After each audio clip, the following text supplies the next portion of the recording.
125 pesos coffee versus 50 pesos na coffee. Tara, unahin natin dito sa Starbucks. Yung brewed coffee nila yung 125 pesos. Halos na brewed coffee na lang. At wala pang 2 minutes, nakaprep na agad yung coffee. Thank you. Kaya hindi rin ako masyado natagal sa pila nun. At dito na nga yung nakita ko na mayroong 50 pesos na coffee. At Americano. Hindi na. Katulad din kanina sa Starbucks, hindi naman ako ganun katagal nag-antay. Hindi po.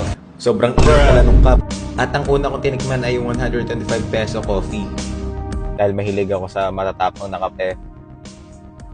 4 out of 5. Ang next naman ay yung 50 pesos na coffee.